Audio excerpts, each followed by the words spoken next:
Welcome to Top M&A Entrepreneurs. Today, my guest is Jules Brenner from Metal Solutions Holdings, which they have acquired three welding, metal manufacturing, and machine businesses in the last 4 years. That's Penn, ASM, and Ashworth. Welcome to the show, Jules. Thank you for having me, John. So first, the question is, did your mom name you after Jules Verne? No, The I poet, always get writer? that, Yeah. but you're close. It's a street in France. Oh, very cool. Very cool. So, Jules, so you've acquired these businesses. Now, is this with partners? And how many partners do you have? And how long you've been associated with them, if you had them? Or is this all by yourself? Yeah, so the Metal Solutions Holdings is a holding company that we started focused all on the metal fabrication space, creating network with metal fabricators. And on top of that, there's another holding company called Industrial Succession, kind of the premise being, work on the metal side first, and then in the future add more verticals of other industries that have a similar type thesis. But Industrial Succession, there's three of us over there. So it's myself, our CFO, Ron, and Kenneth from our M&A and finance team. And then the Metal Solutions side has investors in it that are with us in there, and mostly folks that are around the industrial space, whether they own something in industrials right now, have owned, or they do industrial investing as a day job, and a few advisory folks as well that are industry experts in that particular space. And, Yeah. How did you meet these people? Where did you meet them? Mostly, over time, just, we kind of Ron joined me when it was like literally a few weeks after starting Industrial Succession. We met online. Turns out he's from the Bronx. I'm from Brooklyn. So we kind of hit it off. And, that's what shaped a lot of the initial thesis and focus. And the rest of the folks, it's kind of, as we started to get more niche in the industry and people kind of heard the story, a lot of them either self-nominated, reached out to us, or we heard out about them and reached out to them. So I think the industrial, lower market space is pretty small. There's not a lot of folks that are involved. So the few folks that are involved in that, they tend to know each other and tend to try to help each other. Yeah, I got a question about that because it's really hard to find a partner. I have my social media following, and I've got a ton of people ask me, like, how do I find a partner? Like, I'm not good in this or finance, or I'm not good in raising capital. How do I find those? And how do you decide, hey, I do want to work with these guys? I put them through an integrity test, or I put them through a skills test, and they know their stuff.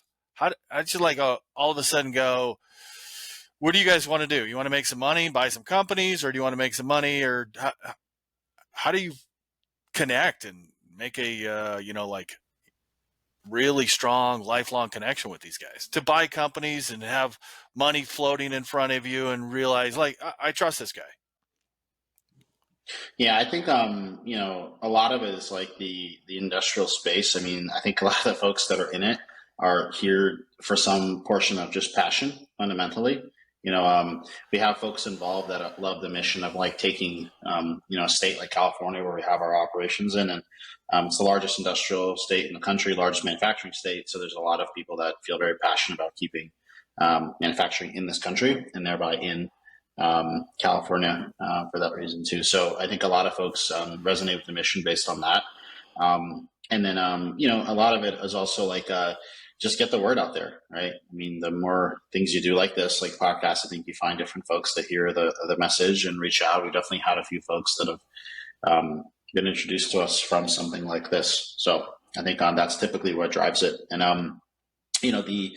I think in general, because we started as a search fund, the search fund community is fantastic. Everyone wants to really help everyone. And that, I think, drives a lot of the, if I don't want to be your partner, I can introduce you to someone else kind of thing. Yeah, yeah. That has, driven a lot of our success with this.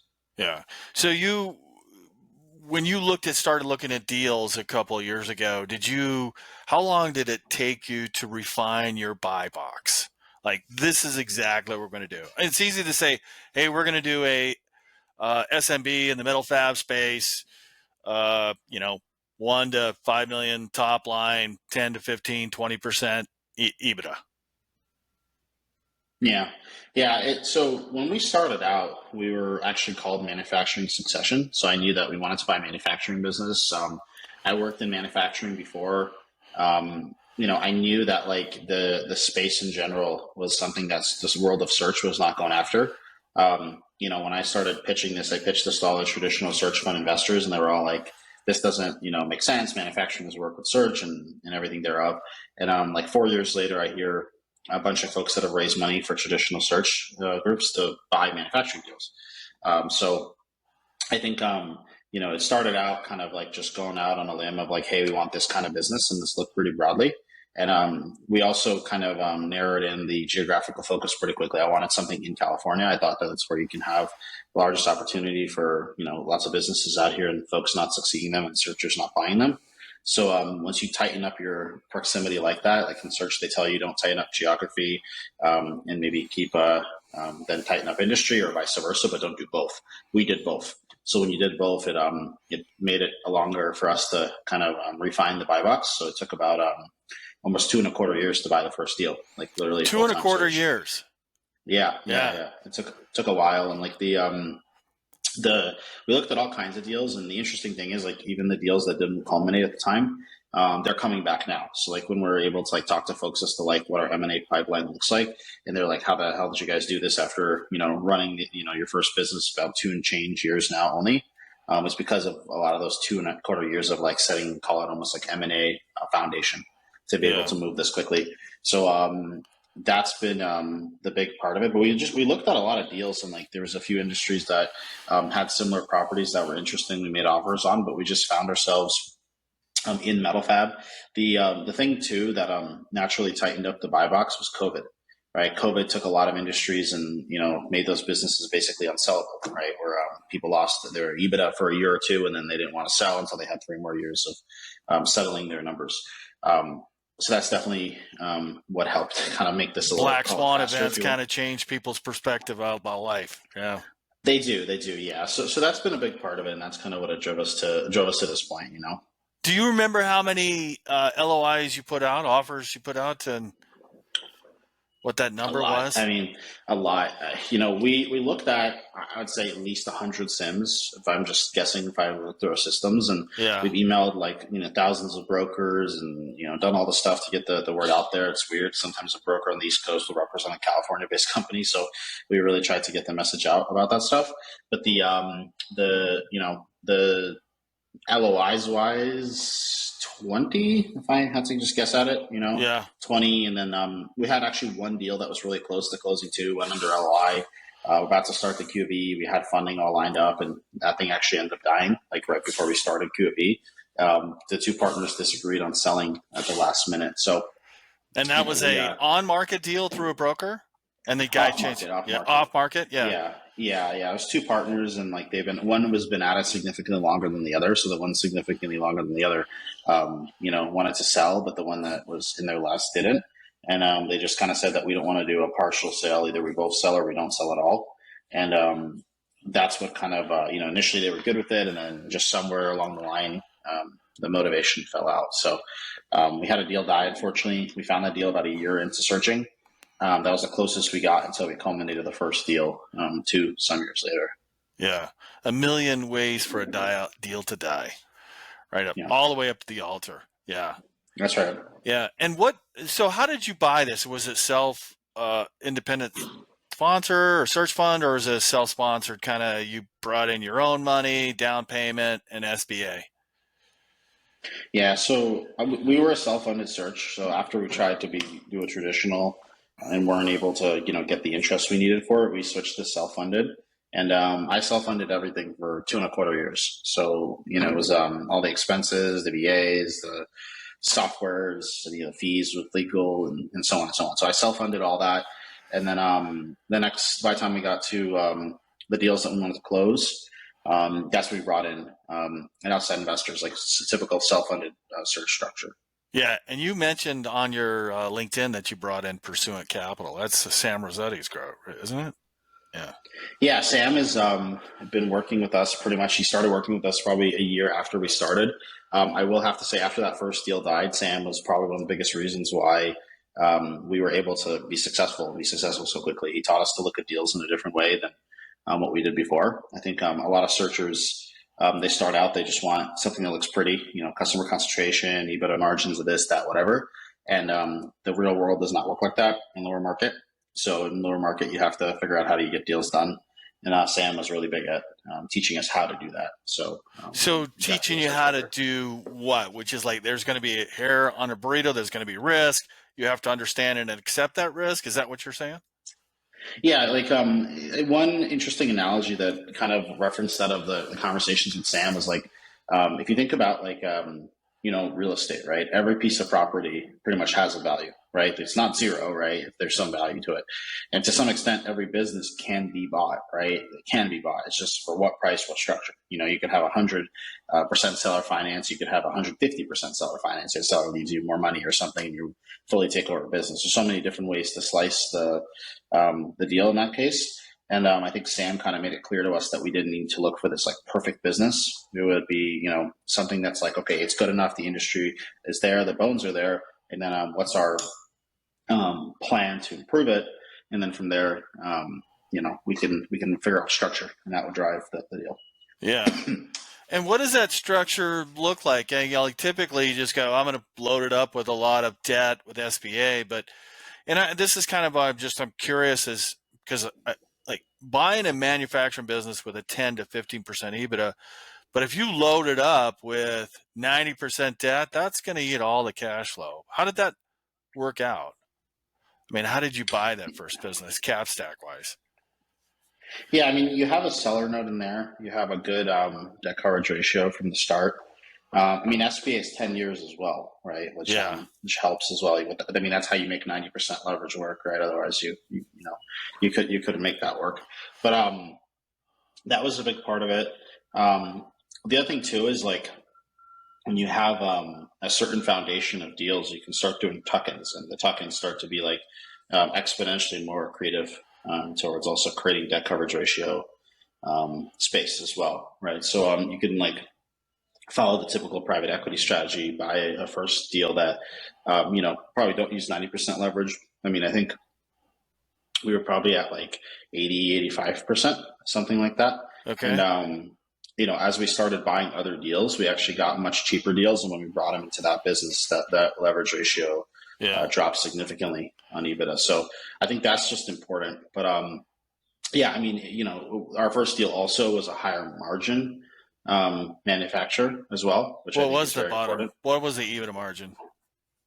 The guy was doing like in the 20s. So like in manufacturing, you're in somewhere 25 on the top end. Anything over 25 is probably not sustainable. All the way to technically you could go to zero, right? So, but the real average is probably somewhere in the teens, somewhere high teens. Yeah. 20 is great, right? It's got to be in the top 10% of.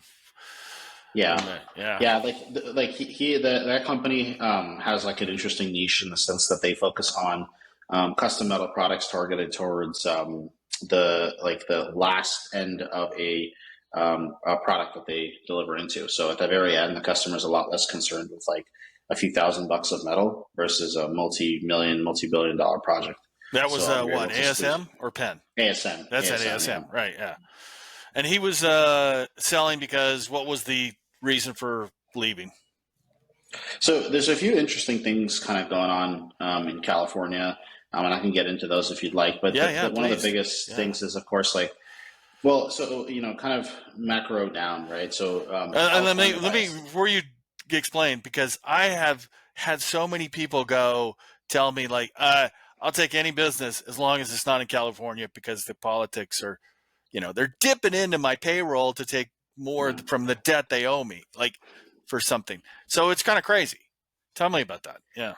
Yeah. So let me kind of zoom out for a minute. So I came from the private equity venture capital space. So I was part of like industrial technology businesses that were trying to modernize old school sectors, and they were based in California. So the initial first set of customers were California businesses, and it was in that experience I saw how underinvested the lower market industrial space is in California, which is weird because it's like a tech state, right? You would think it would not be that way, but it definitely is. A lot of what drives that is the children of these business owners in California exponentially versus like other states do not want to take over a company for their parents, right? They want to be, real estate or a doctor or a lawyer versus in the Midwest. It's totally because their dad pays for their education, provides a great living, and then they don't go into the same business. Yeah. There you go. There you go. It's really interesting. I mean, like I usually hear a story like, yeah, I tried my kid in here for a year and they didn't like it, so they left. Like that's the most I usually hear. But either way, so because the kids don't work in it, these businesses stay A, on tech savvy, B, they don't really grow much because the parents don't really want to push on growth like that, and C, they don't have succession plans. So I saw that there was just a major issue with California. It's the fifth largest economy in the world, literally just as a state, and it's also the largest manufacturing state in the U.S. There's like, when we look into metal fab, there's something like 30,000 metal fab shops in the country, and about 6,000 of them are in California, with a Yeah. majority in Southern California. The other macro thing that happens is California's zoning laws. So if you think about like other states where you have manufacturing, typically like let's say Texas, you could have like a preschool, a church, and a manufacturing facility all in the same block, right? Versus if you looked in California, the zoning is so strict that you literally have three metal fabrication businesses door to door, all servicing different kinds of customers, but it's that dense. And what that like supports really well is like a geographically based roll up where you buy them and put them under one brand, one building. And when we started looking at Does that, that all also help prices of products that are shipped to you because they're all going into the same? Is there some kind of efficiencies or prices that can help you? yeah, definitely purchasing power improves. So as you bring these businesses together, you can do bulk buying because most of the suppliers are local. So there's a lot of synergies that are typical with roll-ups. I mean, real estate savings, manpower savings for managers, softwares, savings, back office integrations, things like that. But the from the macro, right? I was like, okay, I saw this whole thing forming in California, and I think coming from the VCP back world, like they literally wire into your brain. If you go and you look at contrarian ways of thinking, that's where you typically will find disproportionate results and returns. So that's what drove a lot of the reason to look there. And then kind of like, looking at California even further. So you have the succession plan issue. You have also the fact of like it's just expensive to do business out here. Like hiring anyone for the office is expensive. Hiring more expensive welders versus in the Midwest is typically fine because the customers that buy from California manufacturers typically want something that is either more engineered than something from the Midwest, or they're local themselves and they want quick lead time. It's a cheap product, under, let's say, $10,000. You're not going to ship it from somewhere. You want it quick and you want to just move on from there. Right. So, based on that, the customer base, it's definitely all local, and the sellers themselves, when they go to sell, there's just not a lot of, there's not a lot of moves for them until you grow your business to a certain point.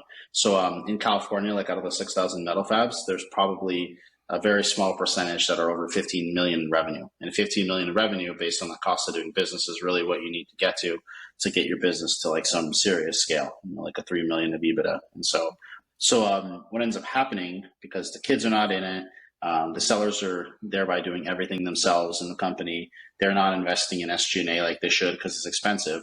If you can get to a point where you consolidate enough businesses to get to scale, you actually flip all the cost of doing business over on itself, and you make it as a business mode where the small guy basically can't compete with you anymore.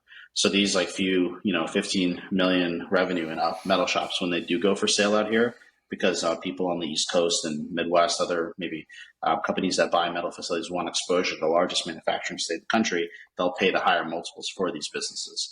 And it's kind of crappy because a lot of the stuff is the regulations built so that it helps. Like you would think that you would be helping small business here, but I think you effectively hurt small business pretty badly in California by doing this. So I can get more into all this, but like that's kind of how. Is this the contrarian thinking that Andrew Carnegie, Carnegie talked about? It's like we just got to have scale. Like the bigger we are, the more smelts we have, the lower the product that we can sell to, and the more of it we can sell. That's exactly right. Yeah. Like, there's a few other like trends I can get into, but like, I'm sure you heard of all the stuff of like reshoring in the U.S., right? People want they're bringing it back.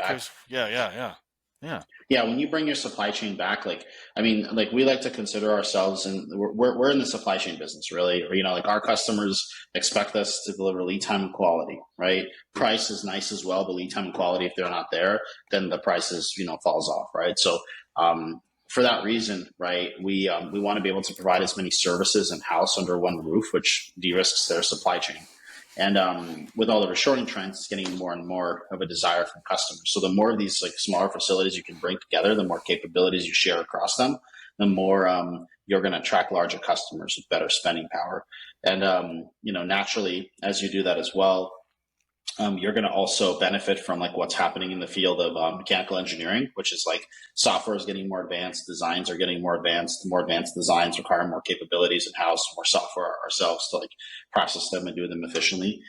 So the more scale you get to, the more you're positioning yourself well to take advantage of what's happening in the world of manufacturing. Yeah. What about the CNC machines? Are they getting better? They are, but like this is another thing that people ask about a lot. They're like, well, if the field of engineering and all that is getting more efficient, does that mean you guys are going to have to spend on capex, or do you need different kinds of machines? The answer is yes for some parts of metal manufacturing. Like some people do like crazy high precision work. Which for us, we don't do anything high precision, right? We do precision, but not high precision, right? It can be done high with precision. old pneumatic or hydraulic tools. A lot of it. Yeah, for the most part. I mean, some things will require a computer. I mean, computers in these machines is fantastic, right? That's great. But I'm talking like where you go from, you can have a laser of one level of precision that could cost $500,000 to something like wildly more precise that's $2 million, right? And that is a pretty big gap. So we would stay away from businesses that need those $2 million lasers and instead focus on the $500,000 lasers and just general equipment that's cheaper. So I think that's really important. Over time, I'm sure you can put more precision stuff in there, but the focus is certainly on higher precision, regular precision type applications, which keep it a lot more sustainable. Then everything else is really made with like equipment that literally just the press brake goes up and down and a welder. Yeah, that's it. Yeah, change. yeah. It's the customers aren't designing parts that are like wildly hard to make. It's just the business case of like, can you deliver it quickly and on time and have a high ability to handle a high variety of product. Yeah. Let me ask you about the ACM, and you've owned it for a couple of years now. When you bought it, did you see what they weren't doing that you can improve? And have you realized those improvements over the last couple of years growing a business like in top line and bottom line revenue? Yeah, the most of these businesses, like when we walk in, it's A, all paper and pen. B, usually they don't have any ERP system. They probably have QuickBooks and everything's, Excel sheets. And then C, it's usually very, very dirty. Like literally, it always shocks me because I'm like, you go to sell your used car, wouldn't be the first thing you do is just pay $50 for a car wash, right? But they don't even do that. They don't even bother with that. They leave a really dirty facility, old tires in places. It's like a pizza box sitting on a corner versus something that's like you got taped lines, yellow, surrounding machinery. Yes. That's exactly right. Yeah, and it doesn't cost much to do what I just said, right? I mean, if you put $1,000 towards it, you could do a really nice job of detailing the place, basically, and probably easily ROI $1,000, many many times over. But the point is that that's what we typically walk into. So those situations. First thing we do is we have a 4-step system. We call it clean, measure, manage, grow. So what's that? Clean, measure, clean, manage, grow. Manage, grow. Okay. Yeah, so the clean part, we take the facility and literally just clean it up. We get rid of old inventory. We, liquidate everything, anything we don't need. We try to, in general, especially now, buy businesses that have quality standards built into them, like they either are ISO or AS 9100. 9,000. Those are industry. Those are standard industry. Like they are actually quality systems, but they actually extend significantly past quality. So they touch everything from sales quoting to fulfillment, etc. So if you actually have companies that are already on those systems, integrating them is exponentially easier. It's just like talking the same language, That's putting an ERP system in place. It's a lot more. I mean, AS 9100 and all these are literally like you got to do operations in sequence. You can't have your microwave on the floor to microwave your food. You have to have lines and systems. You need a quality department. You got to code things in a certain way. There's all these things that, like, honestly, if you already have that, even though the businesses like from the outside may look like it's like older or whatever, the guts of it are significantly more streamlined and systematized to what you may see in the space. So if you put together 2 plants that, let's say, already have AS 9100, it's infinitely easier than taking 2 plants that have one has AS 9100, one doesn't, or both don't have it.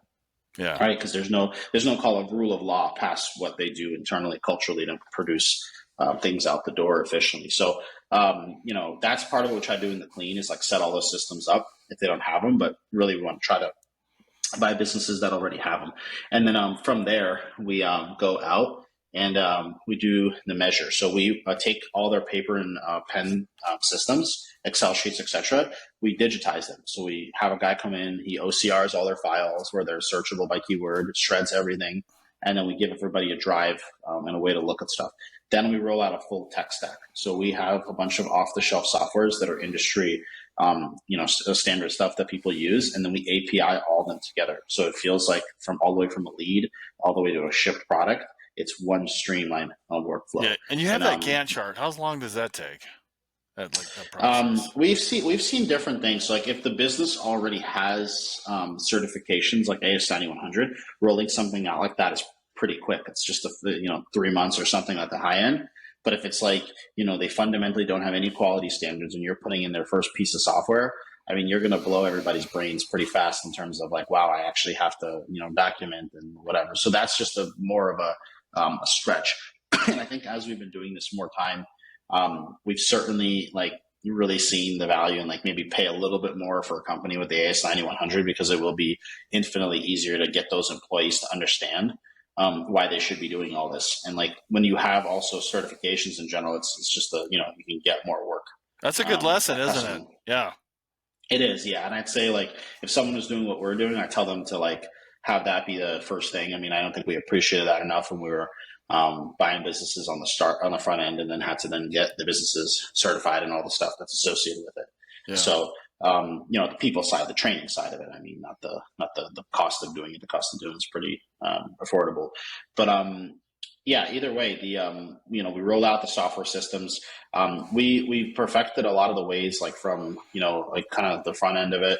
Our lead gen systems. We have pay-per-click campaigns that we run, SEO. We have a CRM system to actually look for customers, for new customers. Yeah, exactly. Yeah. So the goal is to get the business to a point where it's as close as possible to just like we know who the customers, we know how to get the customers. There's a clear ROI. I spend $1 on ads, I get this much back, that kind of thing. And what is that? Because there can't be that many customers seeking out this product, so it's got to be a pretty small addressable market. Well, so if you look, it's actually pretty big. So like if you look at it, right, so 6,000 metal fabricators in California, right? Like just California, right? Forget about the rest of 6,000. I mean, metal is the most common medium that's used for anything, to make anything, right?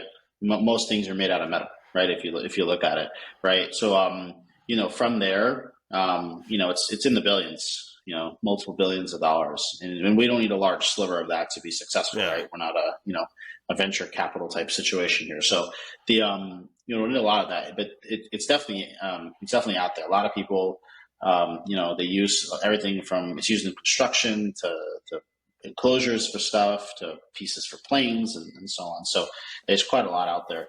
But when we run the campaigns, we get customers of all flavors. Some that are looking for R&D situations, some that are looking for more permanent, repeat part relationships. And once you have that dialed in, you can then tie it to a CRM system that lets you basically actually go through the customer sales process. Customers, why are you ordering this? Do you have a budget? Do you have other people you're bidding to? Start to like work on driving win rates up in the businesses, because most of these businesses, they don't track that. Yeah. What's your project size, average project size? Believe it or not, our average ticket size is under $5,000. Oh, is it? Okay. That's interesting. Yeah, it's by design. And when you target these pay-per-click, is it specific individuals in a company, or is it keywords just through Google AdWords or? Yeah. So it's mostly keywords. Like if you could search up machining services near me, welding services near me, that kind of thing. But the businesses, we have two kinds of customers, right? We have a kind of R&D engineer type situation where they're trying to just test something and make sure it works well. Those are the more the pay-per-click, the 10 grand and under style orders, kind of the one-offs.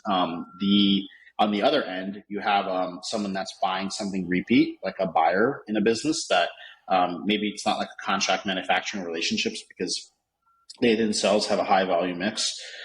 We like to think about like the stuff that works in California we're not building the bones of any machines. The bones of any machines, you're probably, like if you're making a lot of units a year, you're probably making somewhere else, whether it's out of state or out of country. What we are is when the customer is built something for their customer, that's the bones, they need customization after that. So if they build like a piece of machinery that filters water sewage, well, everything's gonna be different. There's a different valve for this that holds this pressure, and that's this, that, but it's on the same platform of bones. So we would make those products. So our customers, for that reason, that they order off a set catalog of stuff that we've made for them over the years.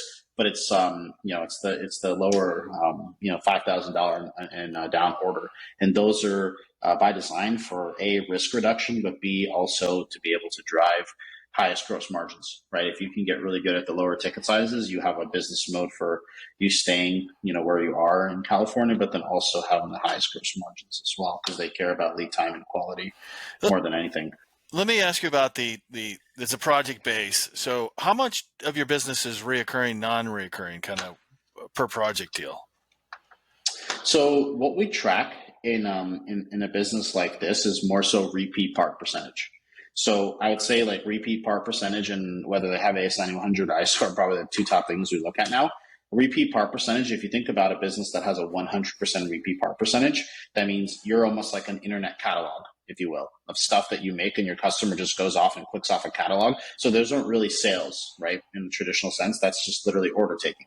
Right? What's the cost of metal today? What are the labor that I know it takes me to make this? Put that in. There's your number. Yeah. That's what you pay customer, right?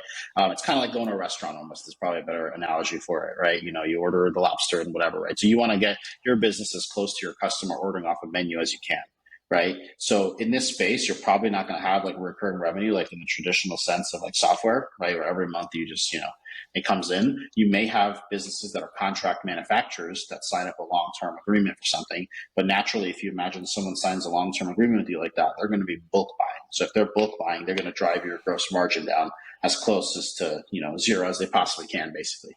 Right. So we try not to get into contract manufacturing stuff. I think that's not appropriate for California. I think instead you want to get closer to that catalog situation, get as close to 100% repeat part percentage. So it makes the business easier to operate, and then just get really good at producing those products quickly in the right quality so that you can keep the max gross margin. So, and then to that point, further, each business we bought has had a different repeat part percentage. I mean, the first business we bought, it had actually the least out of most of them, and that's why it kept the highest gross margins. And then the second one we bought had the middle ground, probably about 40%, and it kept like a mid level of gross margins. And then the last one we got into, was the one that had like 80%. Repeat parts. So it had, even less, right? But all pretty high still. But even then, you want a mix of that stuff in your facility, right? Yeah. And get over time, get away from the one-time situations and get a lot more into repeats. Yeah. When you had ASM, you proved out this template of the clean, measure, manage, grow. And when did you start thinking about buying the next one? Was this always the intention? Was it to prove the model and then go to the next one, or just opportunity came along? What was it? Yeah, I mean, to kind of what I was saying in the beginning of the podcast, like when we started out, we were going after metal shops, and a lot of people we reached out to, like I knew a guy, like literally immediately as soon as I launched the search fund, I knew a guy from before that I toured his facility, and I literally called him. I said, "Hey, remember you wanted to sell? Would you want to sell?" And he's like, "I definitely want to sell. I'm of age. I like you, yada yada. But I'm in aerospace. I have a 100% commercial aerospace exposure, and COVID just hit. I started March 2020." So, half these guys were like, "I'd love to sell to you, but I'm concerned I won't even be in business tomorrow." Right. So trying to do a sale right now makes and you're going to buy at a really discounted price because I don't have any revenue. Yeah. Exactly. Yeah. So like they're not, going to jump at that. So what happened is a lot of that market went quiet. And now that, a few years past since COVID, a lot of that has resurged. But for that reason, I was like, okay, we probably will have lots of M&A targets in the future, but let's get focused on something to start with. So when we bought our first deal, we did survey the local competitors, and we did have a pretty good idea that you'd be able to buy, stuff locally as well. Right. So, we kind of knew we were going to do M&A, but as soon as we bought the first deal, what actually, shocked the crap out of me is I went to the seller of ASM and I sat with him and I said, "You bought ASM yourself. Have you ever called your competitors, of which there's two, and asked them if they would sell to you over the 15 years you own this place?" And he said no. And I just thought that was crazy. But what did we do? We immediately called those competitors. We said, we bought these guys. Would you guys sell? We started literally doing a door knocking campaign. ASM, the neighbor, and then one after that are both were metal shops. And we just started just going out to our neighbors. And that was literally it. Said, I own the company next door. Would you want to come tour me? And then during the tour, be like, hey, do we ever thought about selling? So we got into it pretty quickly, and I think it took about 6 months to really ramp up that deal flow.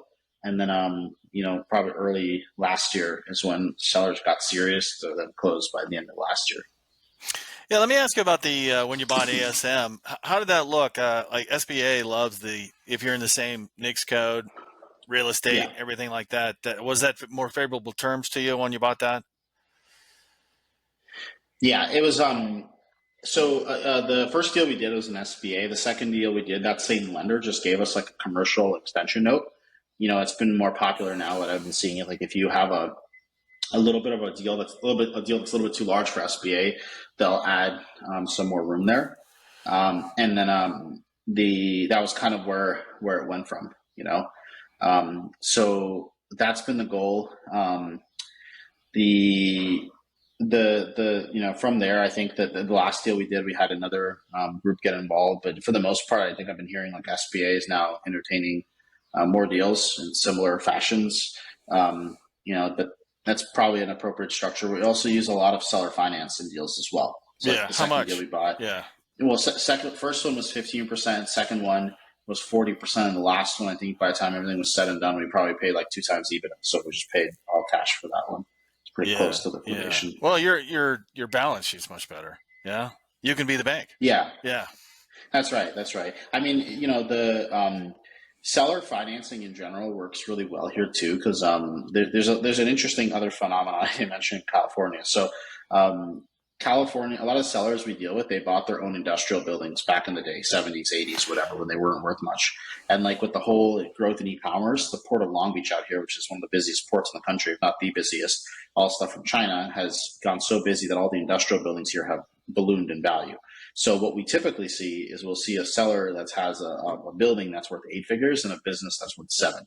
And for that reason, they're not going to beat you up on purchase price of the 7. If you're going to be someone that's going to be, reputable, able to let them leave quickly and able to, just be successful. So typically a lot of our sellers will sell, closer to liquidation value up front for the business and then some seller note for the rest of it. Some will try to get more and whatever, but there's enough of the ones that are not doing that we can work with the ones that will sell for liquidation, because real estate's driving most of their nest egg, if you will. They don't need to juice every dollar of the business to affect that. Yeah. So and did you buy the real estate? Really, are you buying the real estate, or are they just turning around and leasing it to you? So far, it's been like when we've been buying these like smaller facilities, putting them into one. We don't buy the real estate. We lease it with a 10-year lease with a 60-day notice to leave at any point. So what that's given us is flexibility. Then the bank is happy with the 10 years, and we go from there. Yeah. So what have all these lessons that you learned that you're getting faster and you're better at buying better deals? I mean, have you got a little notebook like my Jules notebook? Like, let's buy something with a little bit more ISO ready to go, like this, like that lesson, and pay a little bit more for it. I would say that's the number one. Like, we always knew that we can get AS 9100 ISO. The state of California has subsidies that they give you to help get it and stuff like that because they want more businesses with it. And once you have it, it's a pretty strong business moat and pretty strong stamp on your company that you're professional. I do not think we appreciated that enough when we started. But if I had to go back to ourselves in the early days and be like, really appreciate that, because it's not the cost of going ISO or AS 9100. It's literally the people, like sitting there and teaching your operators, like, A, we have a quality department now. B, quality. Yeah, you got to mop up these shavings that are on the ground, please. Yeah, please. Yeah, you can't. ISO and AS 9100 don't allow you to have food contaminants in the manufacturing facility. And half these shops, the guys bring microwaves and eat lunch at their well desk. Do they got a cot next to their machines too? Or like, some of them get really comfortable. I mean, it's the nature of the industry, and and that's a big thing. I mean, it doesn't, it doesn't sound like much, but you tell one of these guys that you're going to take their micro, some guys will quit over that, right? They Oh literally my will say, God, really? yeah, because that's that to them. I mean, we've certainly seen like it's called in their eyes, this is over professionalization. I don't, we don't see it that way because, a bunch of their friends work on AS9100 and ISO facilities. And frankly, those facilities are the ones that become sustainable in California. That's how you keep manufacturing jobs in California, because those certs allow you to do aerospace work and defense work, stuff that's really hot and consistently effective here. But when you try to do all those things, you change the culture a little bit, and people don't like that. You're going to have people that are going to like over exaggerate and say that, you're ruining things and whatever. But all we did is we put on a quality standard that is, frankly, highly encouraged by the California Manufacturing Association and all that stuff. So we do stuff like that, and that definitely was not appreciated enough when we started, because we knew we could solve for the technology stack, we could solve for sales, we could solve for getting operations going. But when you try to like standardize everybody in one way of doing business and put in a quality program, because you need a quality program at scale, right? When you start out, you may have a few $100,000 of quality misses from the old seller, but then when you go to 8 figures of revenue, I mean, you can't run that way anymore. So you need quality departments, and just we did not appreciate that enough in terms of what is really needed to be effective with this. Yeah, I have to tell you, I used to work at a pretty large software company back in Silicon Valley, and they had a meeting of all the account managers, sales, and they said, "Hey, we're going to change the comp plan." And you had like 2 or 3 people running out, crying, freaking out when you do Yeah. that. Yeah. Yeah. It's quite interesting, I will tell you, but we did what we could with it in terms of like, you're going to have people that are unhappy. You're going to have us, that's going to hurt. Like if we take guys off of production to do training for all this and they aren't already trained, you're going to see it in, the numbers too. Yeah. Right. So it's just, some of that, but like the nice thing is once you go AS9100 ISO, it's basically one more multiple of EBITDA easy thrown on top of your business, if not more, because it lets you scale from there. And like big professional like PE type buyers, I mean, I would argue 90% of the time plus they only buy facilities with these certs. That makes it, because it's accreditation. It's kind of like hey, it's a CPA, it's accreditation. I got a question for you. When you went through the financials, quality of earnings on each of these deals, do you find any kind of surprises, unintentional or malicious, that just shocked you, or just standard, they didn't do a good job because their wife was doing the books, something like that?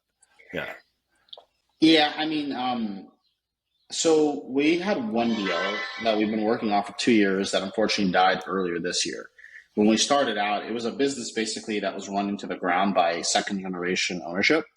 It was a 100-year-old company, and they were not doing well. They were bidding stuff really low. That's why they were getting the work, and it was just a spiral down, right? And we saw an opportunity to bring their work into our facility and join forces with them and drive them and their customers and their people back to profitability, so that that can still stay in California.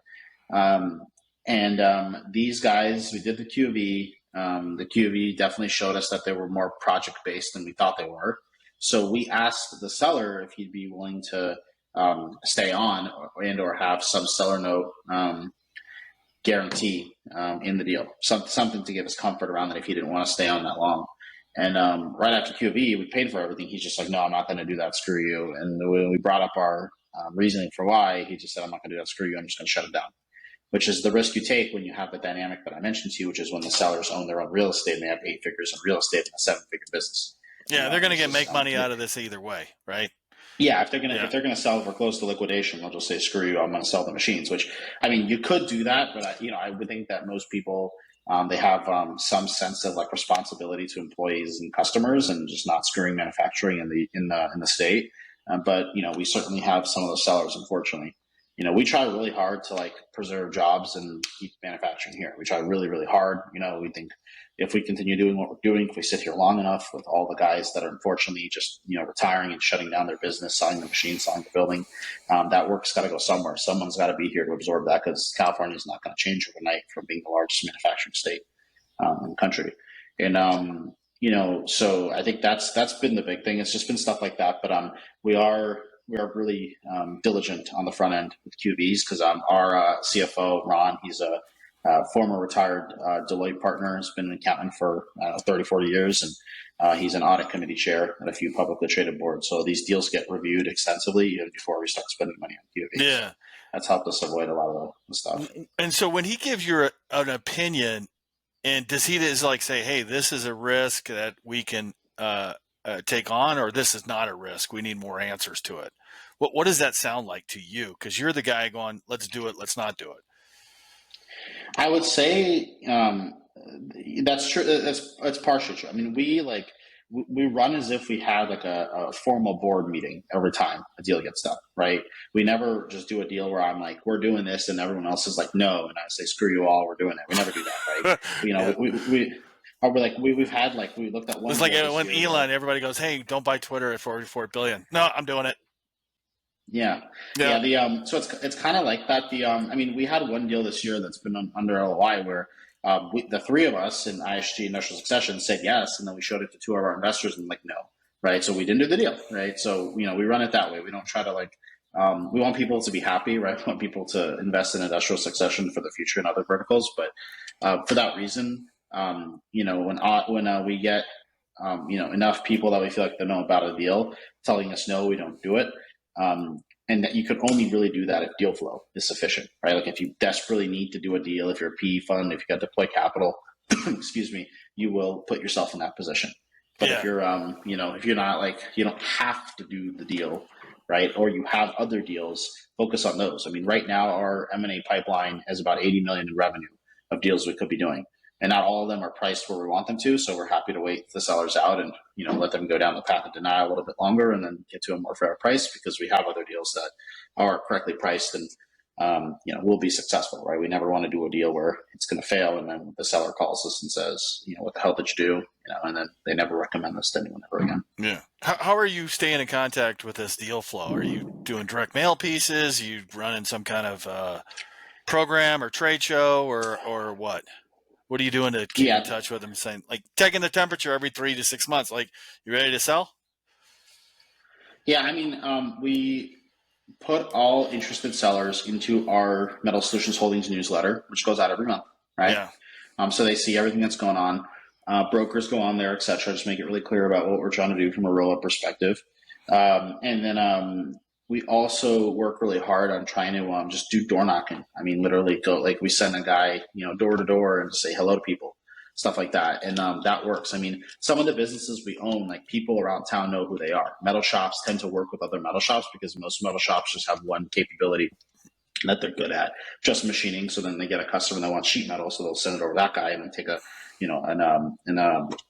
spread on that, right, to take a little profit. It's like a car rehab business. It's so symbiotic. Like who does the upholstery, who does the tires, the wheels, the paint. It's like that's a little symbiotic neurons working together. Yeah, that's right. Yeah, and for that reason, like that's one of the beautiful things about like if you can put the flag down in a certain area, it's a domino effect in terms of deal flow. Right, and if you can get a domino effect of deal flow, naturally you should be able to get deals under better prices. Yeah, because it's the peers sell to peers, and at that point you have a relationship. Yeah, that's right. Yeah. Let me talk to you about just like who Jules has become. Since you bought these businesses now on your third and have these partners, and your wealth is definitely multiplied. I mean, what's different about Jules when you were looking to buy your business and now you own three? Like how are you different? I mean, what have you learned about yourself, and what will you would teach other people or teach your sons or kids about like what you need to do in life?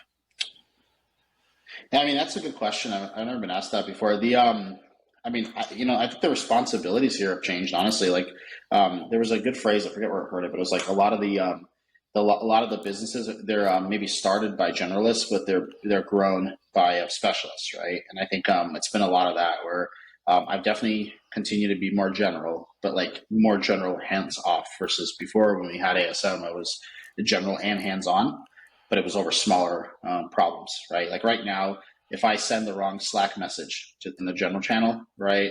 17 different opinions form in the wrong way. 3 guys leave for the day, right? It causes a ripple effect so quickly that you have to be thoughtful about a lot of things you do and say. You have to be really thoughtful about the managers you put in place because, bad managers, the actions of bad managers reverberate over more people as well. So there's been a lot of that. And then, I think the other thing too is we definitely have found, it's not like we're, going out and from the wealth perspective, like drawing a bunch of money out of the business right now. We don't really do that. We still run this place like it's the money stays in the business. We try to grow that. I mean, we want to be successsul with this. I mean, our kind of high level thesis has always been Metal Solutions Holdings is one roll up that we do out of dozens, over decades. Right. So I really hope. So this is a buy and hold strategy. But if a PE firm knocks on your door in 5 years because you got the right numbers, you're going to entertain it, or are you just going to say no? Yeah. That's right. Yeah, and like you buy the businesses cheap enough to start. Where we never buy cheap, we buy fair. But like if you buy at the right price to start, you don't have to sell, right? Because like I always love those situations when the sellers come and they're like, well, you're buying my business and pay me 8 times EBITDA, and I tell them, fantastic, I'll pay you 8 times EBITDA, but guess what? I have to sell it in 5 years to make any money back here, right? So if you want a permanent hold buyer, why don't you ask them how they're paying for you to start with? Because then they're just telling you whatever stories that are not true because they have to sell because you've kind of forced them into that. But for that reason, we like the buy and hold. We don't have to do buy and hold based on what you said too. But the industrial succession more broadly, we want to be able to do this in other verticals, and we want anyone who is really involved with us here to see that as well too, right? Look a little bit more broadly. And I think that's, to answer your original question, that's where a lot of my mindset has been drawn, right? We want this to be successful. We don't want this to be like so growth. We like overdo it and ruin the business in some way or something like that doesn't allow us to do successive stuff. We want to just make the right long-term decisions for the business that let it scale so that people can trust their reputation going forward. Because our intent is not to just, like, even if we did sell Metal Solutions, it's not to just say, let's all go on a beach somewhere and be done or become passive investors in other people's stuff. I mean, I think the team here really likes operating. We really like executing these strategies. And we've got a lot of gas left in the tank to do that. So it's about how do we set that correctly? How do we make sure we're steering the ship correctly from that front? I think that's been the biggest change in my life per se, right? From a strategy and focus perspective. How do you train others? That's been another big one. We've certainly done a lot before of like, I'll just do it myself. And now it's a lot more like I got to pause and put an SOP in place for it, put a way to measure KPIs and then teach someone else to do it. Yeah. Then have someone who can. Before you bought, you had the expectations what the reality is going to be. And now you're living in that reality. And Buffett used to say, hey, I tap dancing to work. Are you tap dancing to work? Oh yeah, I mean, I honestly, even when I was working in like the industrial tech industry, I still don't feel like I've ever actually really worked the day so far. I mean, this is just fun. This has always been fun. I love industrial technology. I love the rolling out something modern to old school spaces. I love it when we get to have more control over our destinies versus we were selling a piece of software to someone else and maybe they use it in the right way we want to or not. Here we get to put it in and control our destiny as to how we use it. But I think the people are really excited. I think if somebody were to come into our office at any point in time and just stop any random person here and say, how do you feel about things? I think they'll tell you that they're really excited for what the future looks like. So it definitely makes it very rewarding to come into work every day and see that. I got a question for you because it's people are motivated by different things. I remember this guy that owned a software company back in the 90s talking about it. It's just weird. Some people are motivated by, money, and some people are motivated by having that window that has a view. Like, how's that? Is that come into factor in with some of your people that you work with and understanding that, or? Yeah, I think, people here care about the money, but I think if you wanted just money in your life, there's probably other industries you could go for if that was all it was. I think the window with the view is maybe less so, but a lot of people love being managers. A lot of people love having authority. I would say that's pretty true in this space. So we definitely try to support that. People want more responsibility and the authority that comes with it. And I think a lot of people are just excited about they grew up out here in California. They know how important in the industrial economy is to California, right? They know that it's There's businesses leaving the state, there's businesses that are retiring and shutting down, and they want to see it successful, right? So I think that's probably, if you were to pull random people here, that's probably going to be top of what they say here. And then having a business that because most of our competitors, like we tell people, if you want to leave, not work here, like your alternative is to go to someone that's stuck in 1980s, right? And everything that they're doing, that's your alternative. So you could be in a business that's looking at, I think we're stuck more in 2030 more than the 1980s, more than anything. So I think getting people that are excited about that too, using technology and stuff like that also motivates a lot, right? They love the newness of some of the stuff and the fresh ways of thinking. Jules, so I want to thank you for being on the Top M&A Entrepreneurs podcast. I learned a lot, and thanks for sharing your experience. Yeah, I really appreciate it. And always happy to talk with your user base, and hopefully this was helpful. If anyone wants to talk with us, it's industrialsuccession.com and Metal Solutions Holdings. Happy to talk with folks, other searchers, sellers, investors, lenders, etc. So thank you for the time. Sounds great. Thanks, Jules. Let me